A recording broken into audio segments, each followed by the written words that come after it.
ಪೋಲನಾಯಕನಹಳ್ಳಿಯಲ್ಲಿ ರಂಗಮಂಟಪ ಗ್ರಂಥಾಲಯ ಉದ್ಘಾಟನೆ. ಗಡಿಯಲ್ಲಿ ಕನ್ನಡ ನಾಡು ನುಡಿ ಭಾಷೆಯನ್ನು ಉಳಿಸಿ ಬೆಳೆಸಲು ಕೃಷ್ಣ ಕರೆ. ಗಡಿಭಾಗದಲ್ಲಿ ಕಾರ್ಯನಿರ್ವಹಿಸುತ್ತಿರುವ ಕನ್ನಡ ಶಾಲೆಗಳ ಅಭಿವೃದ್ಧಿಗೆ ಗ್ರಾಮಗಳ ಪೋಷಕರ ದಾನಿಗಳ ಸಹಕಾರ ನೀಡಬೇಕಾಗಿದೆ.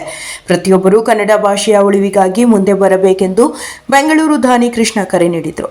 ಅವರು ಜೇಳೂರು ತಾಲೂಕು ಪೋಲನಾಯಕನಹಳ್ಳಿ ಗ್ರಾಮದಲ್ಲಿ ಸ್ವತಂತ್ರ ದಿನಾಚರಣೆಯ ಅಂಗವಾಗಿ ರಂಗಮಂಟಪ ಹಾಗೂ ಗ್ರಂಥಾಲಯ ಉದ್ಘಾಟನೆಯ ಸಮಾರಂಭದಲ್ಲಿ ಉದ್ಘಾಟಿಸಿ ಮಾತನಾಡಿ, ದೇಶದಲ್ಲೇ ಕರ್ನಾಟಕಕ್ಕೆ ವಿಶೇಷವಾದ ಘನತೆ, ಗೌರವ, ಸ್ಥಾನಮಾನವಿರುವ ರಾಜ್ಯವಾಗಿದ್ದು, ಕರ್ನಾಟಕದ ಜನತೆ ಶಾಂತಿ ಪ್ರಿಯರು, ಎಲ್ಲ ಭಾಷೆಗಳನ್ನು ಪ್ರೀತಿ ಗೌರವಗಳಿಂದ ಆರಾಧಿಸುವವರಾಗಿದ್ದಾರೆ. ಕನ್ನಡ ಭಾಷೆಗೆ ಸಾವಿರಾರು ವರ್ಷಗಳ ಇತಿಹಾಸವಿದ್ದು, ಹಳ್ಳಿಗಾಡು ಪ್ರದೇಶದಲ್ಲಿ ವಿದ್ಯಾಭ್ಯಾಸ ಮಾಡುವ ಮಕ್ಕಳು ಕನ್ನಡ ಭಾಷೆಯನ್ನು ಉಳಿಸಿ ಬೆಳೆಸಲು ಮುಂದಾಗಬೇಕು. ನೂತನ ತಾಲೂಕಿನಲ್ಲಿ ಕನ್ನಡದ ಕಹಳೆ ಮೊಳಗಿಸಬೇಕೆಂದರು. ಸಮಾರಂಭದಲ್ಲಿ ಮಕ್ಕಳಿಂದ ಸಾಂಸ್ಕೃತಿಕ ಕಾರ್ಯಕ್ರಮಗಳು, ಕ್ರೀಡಾಕೂಟಗಳಲ್ಲಿ ವಿಜೇತರಾದ ಮಕ್ಕಳಿಗೆ ಬಹುಮಾನ ವಿತರಣೆ ಶಾಲೆ ಎಸ್ಡಿಎಂಸಿ ಅಧ್ಯಕ್ಷ ಪಿವಿ ದೇವರಾಜ್ ವಿತರಿಸಿದರು. ಗ್ರಾಮದ ವಿವಿಧ ಬೀದಿಗಳಲ್ಲಿ ಮಕ್ಕಳು ಸ್ವಾತಂತ್ರ್ಯಕ್ಕೆ ಹೋರಾಟ ಮಾಡಿದ ಮಹನೀಯರ ವೇಷಗಳಲ್ಲಿ ಹೂವಿನ ಪಲ್ಲಕ್ಕಿಯಲ್ಲಿ ಮೆರವಣಿಗೆ ಮಾಡಿದರು.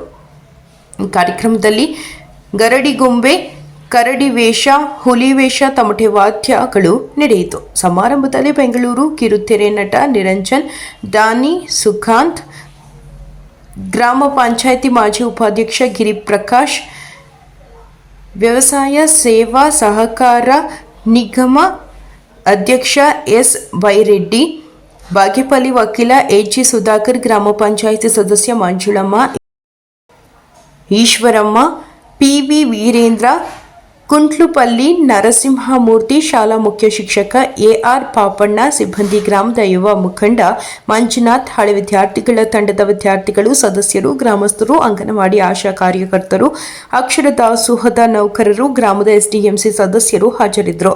ವರದಿ ಲೋಕೇಶ್ ಪಿವಿ, ಪ್ರಜಾಪವರ್ ಟಿವಿ, ಜೇಳೂರು ತಾಲೂಕು.